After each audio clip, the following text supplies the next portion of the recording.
Imagine living your life after 50 and feeling energized and excited about your future. Welcome to the Women in the Middle podcast, the podcast for women who are ready to figure out what they want and create the life they deserve. Here's your host and master certified life coach, Susie Rosenstein.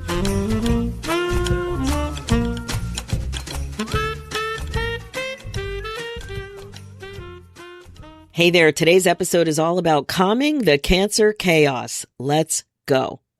Welcome back to the Women in the Middle podcast with over 2 million downloads and counting. I'm your host, Susie Rosenstein, your master certified life coach, life leadership mentor for women 50 plus, and certified Zentangle teacher. And today I'm sitting down with Dr. Tiffany Troso to talk about cancer treatment, something so many of us in this stage of life either face ourselves or watch someone we love face. I wanted to have this conversation because I'm probably not alone in being in a family where there's been a lot of cancer chaos. And whether this touches your life directly right now or not, I think you're going to walk away from this episode with real information and a different way of thinking about it. Before we dive in, if this is your first time here, welcome. I would love for you to get to know me a little bit more. So if you're curious about what's been keeping you stuck and what your future self is actually craving, take my free midlife quiz at www.midlifequiz.com. It only takes a couple of minutes, and it's a great way to start figuring out what is next for you. Now, let me tell you a little bit about my guest today. Dr. Tiffany Troso-Sandoval is an oncologist with more than 25 years of experience treating women with breast and gynecological cancers, including time at Memorial Sloan Kettering. She's the author of Calming the Cancer Chaos, an oncologist's guide for women to understand, organize, and take control of their cancer care. Currently, she's retired from Memorial Sloan Kettering and redirected her expertise toward a broader mission, empowering women with cancer through education, community, and advocacy. Her personal experience as a patient deepened her understanding of the gaps in cancer care and strengthened her commitment to helping women navigate the system with confidence and control. Dr. Troso is also the founder of the Empowered Cancer Patient Community, a professionally curated online women's community and education hub designed to help women navigate their cancer journey with confidence and clarity. I know you're going to get so much from this interview, so let's dive in. Hi, Tiffany. Thanks so much for joining us today on the Women in the Middle podcast. Thank you for having me. This is really exciting. I can't wait to hear more about you and your podcast and to hopefully give some value to your listeners. Well, I'm so excited to have you here too. Thanks so much. Your perspective is so fresh, and I'm so excited to have you, especially to talk about your book. So tell us a little bit about why you were so motivated to take this approach with your book. And of course, give us the title, all the details. Sure. Well, the book is called Calming the Cancer Chaos, an oncologist's guide for women to understand, organize, and take control of their cancer care. This book is the culmination of over 25 years of treating women with cancer, primarily breast and gynecological cancers. I saw in the clinic day after day, patient after patient, that oftentimes don't understand what's actually going on with your cancer care. If you don't understand your diagnosis and you don't understand your choices to make, it makes the whole pathway that much more difficult. And so this book is essentially the book I wish I could have given all of my patients on their first day of treatment. I go through managing, not just your own cancer care, but how to manage the loved ones and your friends that want to help. There's so much I could tell you, but I teach patients how to organize their medical care, and I teach them how to understand their pathology report and differentiate between the different types of tests that they can get. And I walk a patient through from the day they know something's wrong all the way through treatment and survivorship. And I really feel that this is sort of like a Cancer 101 book for women so that they can really truly participate in their care, which I feel is so important. Women should be able to participate in their care and to be able to have a meaningful relationship with their physician instead of just being a passive patient. And so I'm hoping to garner in a new generation of patients and women that know how to get what they need when they need it. Oh my gosh. Oh my gosh. This is so exciting for people who need something like this. It's so overwhelming. There's been cancer in my family. Most people know Mm, people with cancer at this point, even if you haven't experienced yourself. And one thing that popped out with the information you sent me is that you have a free downloadable workbook in the book. Tell me about yes. that because that really blew me away. That is really a step, a tool to empower yourself. I thank you so much for bringing that up because it's actually one of the things I'm most proud about with this book. So, you can say that you can read things and try to understand them, but until you actually utilize them and put them to practice, they don't become yours. You don't own them yet. And so, as you read through the book, as I talk about how to organize your medical records, I give you a whole document explaining exactly how to do it. I start the book actually with a questionnaire that asks different um, questions about your mental status or your where you are emotionally at the time of diagnosis. And I encourage patients to fill this out because we revisit it later on in the book. And it's remarkable for women to see the transformation that they're making as they learn and understand and begin to, empower themselves to become a cancer patient who can advocate for themselves. And so the workbook is my pride. And I think it's going to be a big game changer for a lot of patients because a lot of the forms also that I provide you will help you in your visits. If you have pre-filled out, all the questions or your past medical history, your patient's, your family history, for example, um, it saves a lot of time in the doctor's office because they're not fact finding then. They can spend more time meaningfully explaining things to you instead of trying to pull all the details out of you. It really stood out. I've never seen anything like that. And I'm just blown away because around here, one of the my main message is to help women live like time matters because it really does. And Hmm. just by saving time, just what you said about allowing your support, your doctors to be able to focus more in the time that they have with you, that little thing is so critical. Plus, I don't know about you, but keeping track of medical records is always challenging, even from a vaccine perspective. I'm just thinking about, the little vaccine card that you get. This is all pre-COVID, when you have Right. babies, you get a little vaccine card. It's just a little handwritten vaccine card. And technology has changed so much since I had babies. Hmm. It's really different. I don't even know if anybody has a vaccine card anymore. Everything's on online records. But managing stuff on your own is challenging anyway with technology. So, what's Hmm. one of the things that you've found that you can offer to support people in managing tech? Yeah. So, so for example, if I recommend that people try to gather the most important records. Now, I don't want you to, ask for a printout of every CBC or, chemistry panel blood test that they run on you. But in my book, I explain to you what things are most important. So, just a little pro tip, for example, you go and you're having a CAT scan somewhere and it's not in the same hospital as your doctor is in. So it's probably in a different computer system and in a different place. And when you check in, you tell them ahead of time, I'd like a copy of the disc. And so at the end of the visit, after you've had your scan and when you're leaving, they can hopefully have burnt a disc for you. Sometimes they'll give a little pushback, but it's really something that they can do in like five to 10 minutes. So then you walk away with the disc in your hand. And so when you go to see your doctor and like, oh, we didn't get the report, I can't see the video, then you hand them the disc. Here you go. And, especially I was at Sloan Kettering and, a lot of our patients would have scans done in other places. It's remarkable with even with the electronic medical record that they're still faxing things back and forth to people. Can you imagine this day and age? The fax didn't come through with your report yet, but a lot of times patients can log on to their own medical record system and pull up the report before I get it sent to my office. And so, it's just the little things like that because I remember as a physician, many times having to, okay, excuse me 1 second, leave the room with the patient, go find my assistant. Could you call the radiology facility, make them fax over the report? And meanwhile, the patient comes back out of the room like, oh, here it is, doctor, and shows it to me on their phone. And so, it's very interesting how how far we've come, yet how far we have to go. That's a great point. I really appreciate that. And so with one of the other things that I really focus on here is this autopilot functioning, the way we behave without really noticing or pausing to think about our feelings, or we're just like busy, busy, busy. And many people, when they get a cancer diagnosis too, some people go into overwhelm and some people just get busy with doing the things.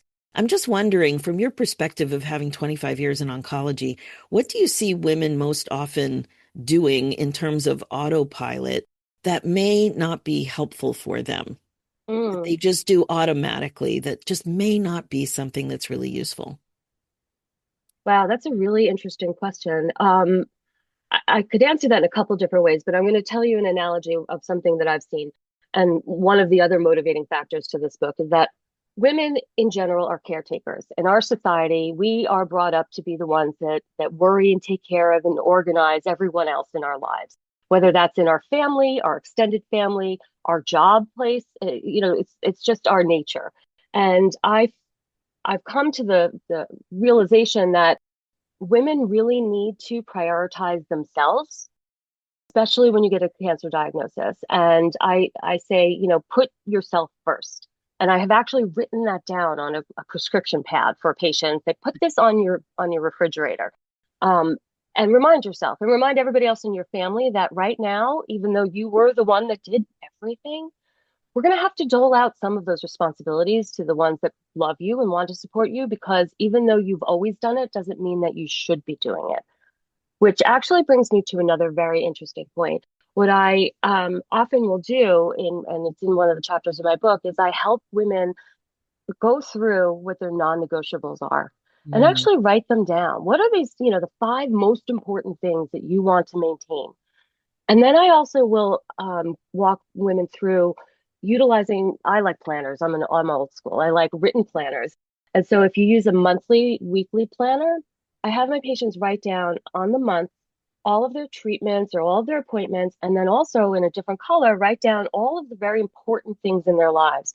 Your granddaughter's dance recital, your grandson's little league game, or whatever is really important to you that you want to make sure that you're at. And then we work around that to make sure that the treatments and your appointments fit. Um, so that's one thing that I do with them. The other thing I also really want to stress is that you need to look at who are the people in your life that want to help you and love you. And you also have to look at that, what their personality strengths are, for example. So, your sister Sally, who is, very gregarious and very smart and talks a lot and likes to, you know, socialize with different people, she might not be the best person necessarily to come with you to your office visit to see your physician.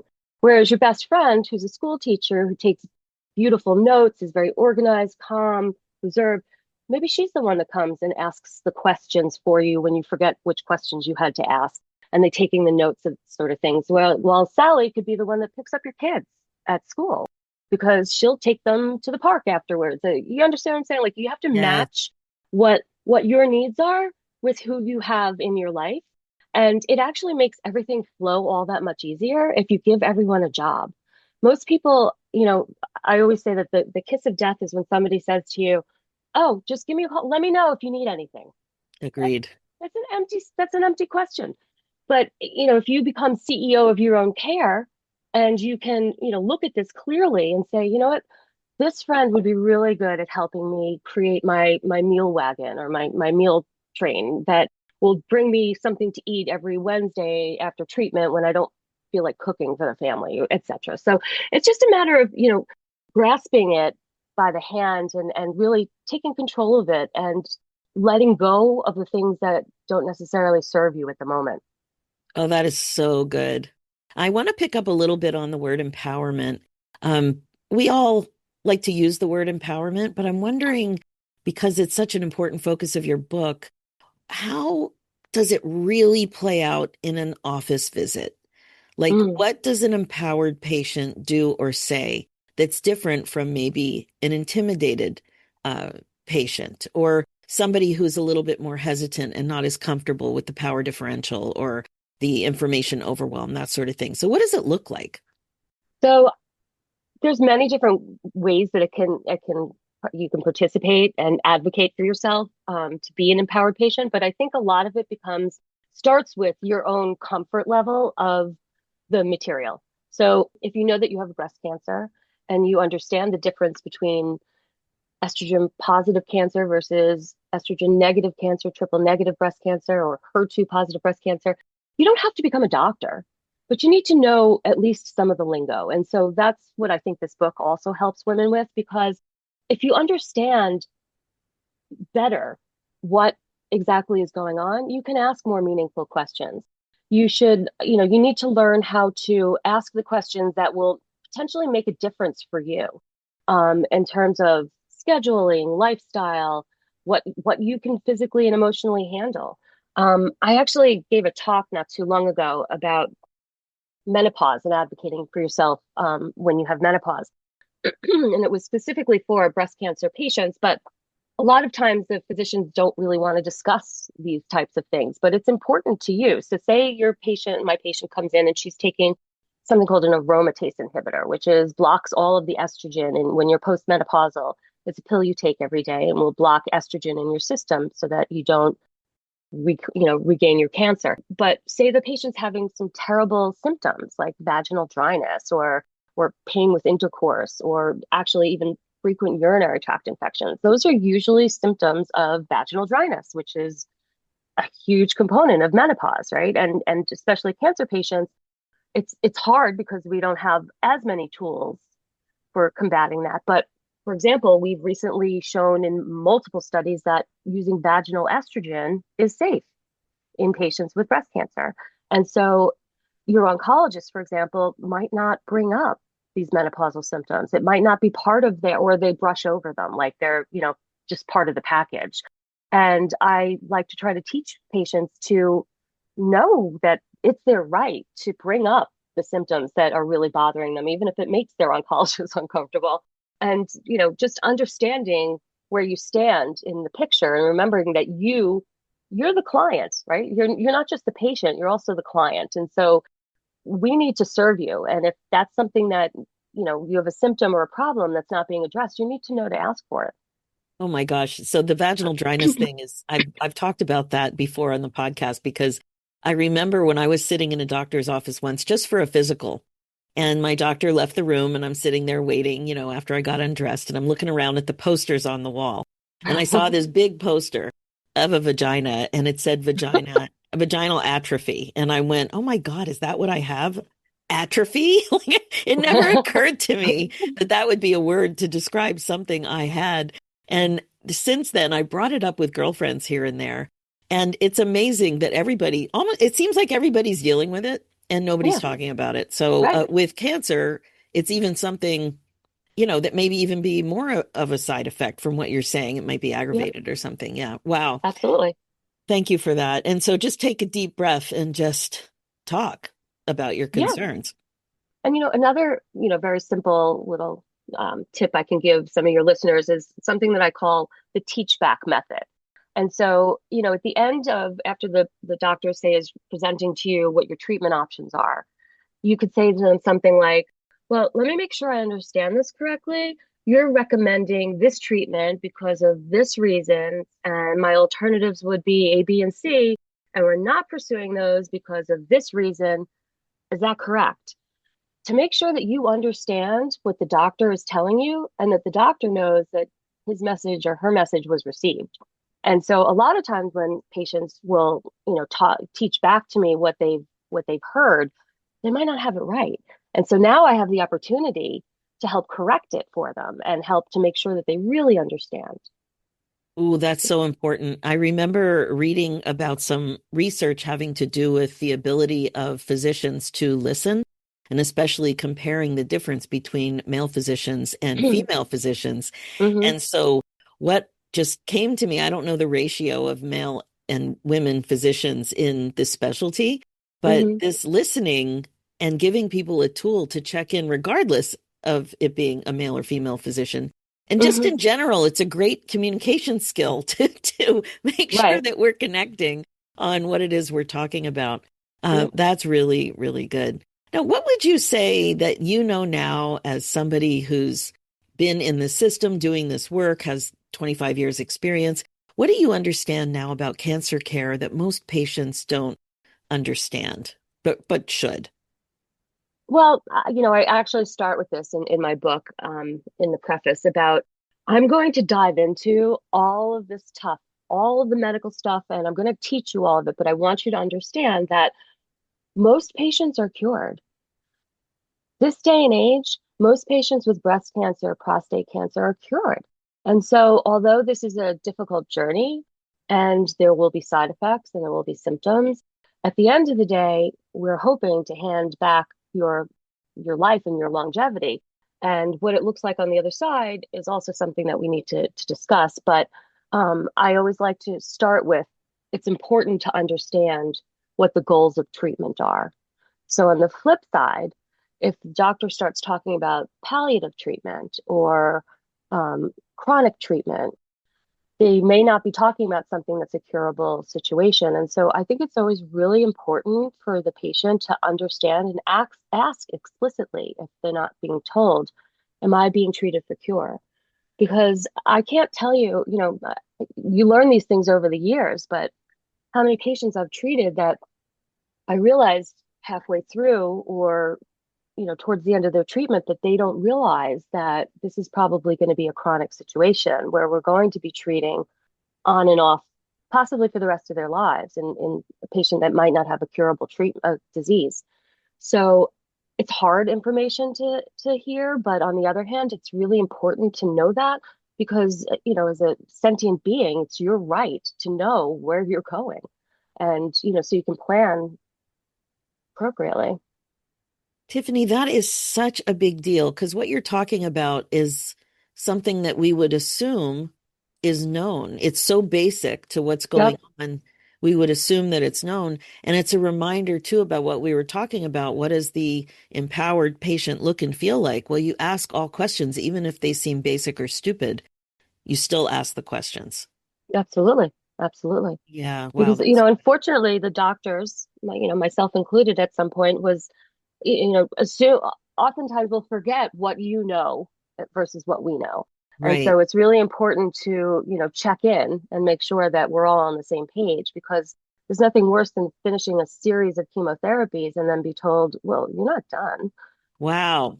Okay, so we touched on the body just a little bit about what might happen later. And I know with some of these cancers, there is some surgery required. So can you talk a little bit about body and identity, um, and aging? Like it's with menopause and women being over 50, over 60, and still having to deal with this stuff. If you could talk a little bit about identity where something physical does change, but you're alive. Mm. Well, this is something that I saw, constantly in my practice, of course. So, when it comes to breast cancer, for example, a woman is going to theoretically at some point have surgery where they'll either remove part of their breast, which is called a lumpectomy, or remove the entire breast, which is a mastectomy. Some patients that have genetic predispositions, like a genetic hereditary risk, may choose at some point to do bilateral mastectomies, take both breasts off, and then from there comes the decision whether or not to do reconstruction. And what does that look like and feel like for you? What type of reconstruction? Are we going to do implants? Or are you going to do a big, tram flap type of thing, or where they take different parts of your body, muscle and tissue, fat, and rebuild the breasts? How is that going to feel? Are you going to have sensation? Are you doing a skin sparing mastectomy so that you still have sensation in your nipple, for example? So these are all very, very big questions that women are often faced with without a lot of, warning, so to speak. So, and, even if you have a lumpectomy, removing just part of the breast where the tumor was, a lot of or most of those patients will then go on and have radiation therapy to the rest of that breast. And that radiation therapy can cause, changes in the architecture, the shape of the breast. It can cause, different sensation or difficulty or pain, for example. And so, sometimes it's really hard to make sure that the patient fully appreciates all of these different options and which one is best for them. And I have had patients in the past that have said to me, after doing the lumpectomy and the radiation therapy and then the breasts, they didn't have a great outcome. For example, the breasts became somewhat distorted or they had chronic pain there. They were sorry that they hadn't just done the mastectomy in the first place, Mm. because now they're uncomfortable. But, these are very delicate conversations. And, since we have all women here, I can bring up the fact that, a woman's breasts mean different things to different women.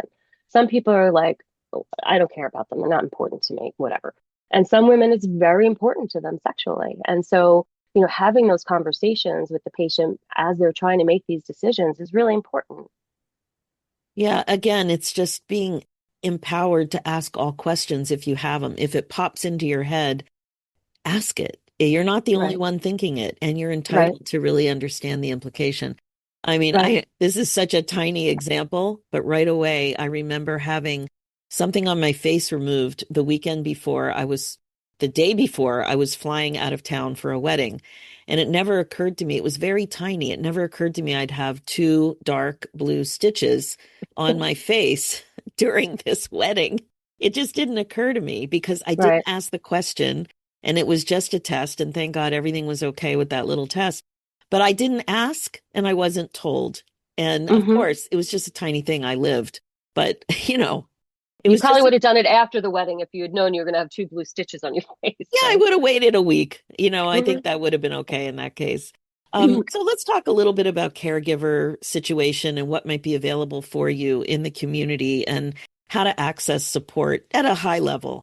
I know that you mentioned right away, and I feel so strongly about this too, the importance of really embracing that you deserve to put yourself first. This is a Yep. time where self-care, like you have a team, you've got friends and family that love you, and you still have to advocate for yourself and be aware that things like rest are critical, that Hmm. things like having nourishing food and not having to run to the grocery store every day, it could be a very important part of the things you need to problem solve for. Hmm. So, what can you say a little bit about the role for this kind of a support system in your life?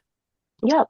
So, again, I try to go to what is necessary. What are the things that I need to do personally? And what are the things that other people could do for me? And, once you create that list in your head, then you start basically just trying to problem solve or assign those duties to other people. I usually like to recommend that somebody sort of appoints a point guard type Mm, of idea, so yeah. that my sister is the one that everybody's going to communicate with in terms of who's going to pick up the kids, who's going to drop off the food, who's going to, pick up my husband's dry cleaning or what have you. Um, so that you don't have to worry about all those little details and you can spend your time resting and emotionally and physically recovering from your treatments and maintain your sense of self. Because at the end of the day, it's not really important who runs to the supermarket. It's more important that you have the food in the house, for example. But your patients are your listeners are probably from all over the country, so I don't know what everybody's access to this is, but one of the greatest things that I think have come about is the delivery services from these grocery stores. I mean, you can give a handwritten list to your friend and say, could you log into my account and order these things and they'll get delivered to the house. So, you don't even necessarily have to do the ordering yourself and you don't necessarily have to go to the store yourself. So, I joke sometimes now that I'm working mostly from home that I can have everything in the world delivered to my front steps and I never actually have to leave or get dressed for that matter. But So good. yeah, but the other thing is that there's help available to you in places that you might not think of. Your church or your synagogue or your place of worship, I'm sure has something set up for patients to help. And or if they don't have an official program, I'm sure that they know parishioners that would jump in and certainly help. Um, because I do have some elderly patients, for example, that don't necessarily have friends and family close by that, they seem very isolated. So then we have to get a little more creative in finding people and services to help them. A lot of the community centers, there are a lot of communities have an senior citizen center, for example, and there are a lot of people there that are very happy to help and even just sit with you or bring you to an appointment, what have you. And I guess the other thing that's really important is to check in with your oncology team social worker and see what things that they have available to help you. They might have, access to different communities or groups that have services that could help you with that type of thing, with things in your day-to-day life. So there's always help out there. It's just a question of how hard you have to look for it. And So, how comfortable you are asking for help. yes. Well, Yeah. this is true, which is Yeah. part of the whole mindset that, this is your time. This is, put yourself first. And it's not about inconveniencing somebody else. It's about helping yourself. And most of the time, people are falling over themselves to try and help you. And are just looking for a way to help. And so they're actually grateful that you give them something to do.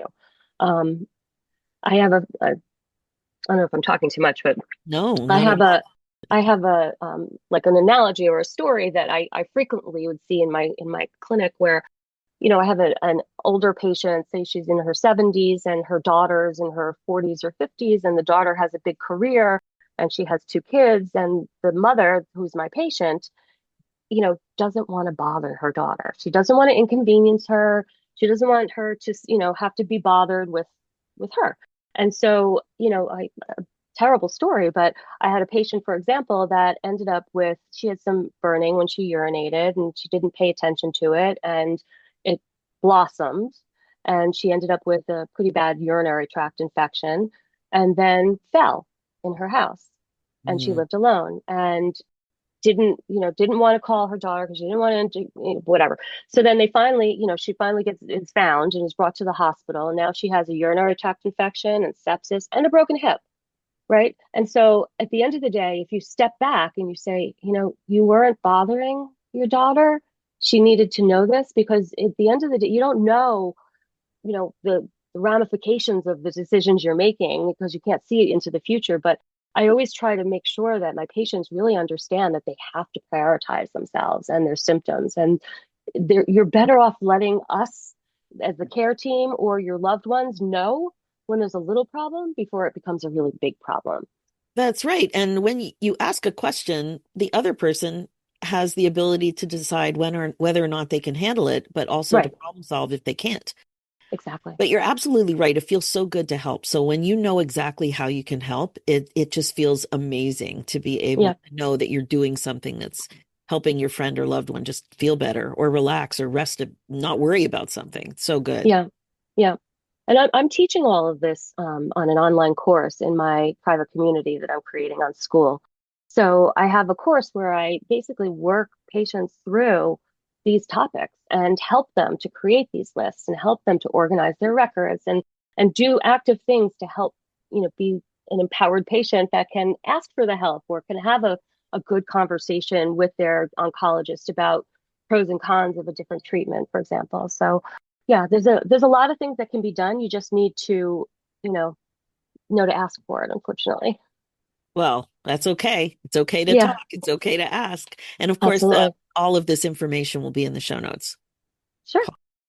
One question I wanted to ask you, I'm really blown away that you're building a community. I know a lot of physicians in my world, in my community, in my life, and you don't see many of them building an online community like this. So why did you know? I'm sure you knew it in your heart that building a community was going to really help women dealing with these issues.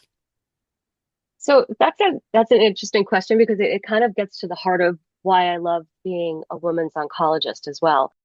I love women. I love taking care of women. I love having lots of friends, and I think that there's so much power in sisterhood, so to speak. And I think that we can all learn so much from each other. And just after the year, I think some of the things that I was doing in practice, which in the long run was probably burning me out, is I was trying to create that type of community amongst my patients where I would be accessible for them to ask me, the real questions, some of the things and I would spend a lot of time with my patients discussing their life, the implications of their treatment, what have you. And I realized that really treating the patient's whole person is probably just as important, if not more important, than treating the specific disease. because how you reflect and how you act within your journey actually will affect your outcomes. And so we've actually shown that people that have a better understanding, that have more support, that are able to be quote unquote empowered, may actually have better outcomes and move away from their treatment in a healthier way once they're done, or move through their treatment with more confidence and feeling actually happier about what they're doing, even though they don't want to be there in the first place. So this way, by creating a community and a course, I can help teach women some of these skills on how to best empower themselves, and I can let them interact with each other and bring each other up. I really feel that tide rises all boats, and that there's so much that we can learn from each other. There's so much I can learn from my patients. The dedication on my book is called "We Wrote This Book Together," and it means that I wrote this after all that I've learned from my patients, both sociologically and as economically and medically and psychologically. All of those things, 25 years worth, is what brought me to doing what I'm doing right now. Wow, such a beautiful it's a bit of a pivot, right? For you to Oh, really appreciate how else you can serve and apply your mm-hmm, skills. Sorry, I'm mm-hmm. fidgeting here because I accidentally turned on a foot heater. There we go. I'll just add it to the list of weird things that have happened when I'm interviewing somebody. Um, that's minor compared to some of the things that have happened. Anyway, that really, really amazing that you followed your heart and your just your ability to lean into something that was new to you too. And Mm-hmm. also that you had the awareness to know that adding this kind of stuff in your regular practice was leading to a bit of burnout because it wasn't the right model to, Right, have so much community support. right. And this is something that comes up all the time in the women in the middle community, is just Mm, being more intentional based on noticing more and being more aware of your thoughts and feelings instead of right, just bypassing it and just doing the things because we love to be productive. We right, we love right. it. No, it's true. Something so simple as, I would be in a consultation and I'd be telling the patient who just had surgery and was having breast pain or something, oh, there are these great cooling pads that you can put in the freezer, and you could put them actually in your surgical bra, and it helps bring down the inflammation, and it's actually very helpful. And so what I would do is I would turn to either the patient or her daughter or whoever was with them, and I'd bring it up on Amazon, the product that I thought was great. And I said, just take a picture of this screen and then you can order it. So one of the things that I did after I built my new website is I created a Shopify store that, I make 10 cents on it. It's not a big money maker, but it's a convenience thing. So my store is built up with all of the things over the years that I could think of that I have recommended to patients use that they might not have thought of unless, somebody else had told them.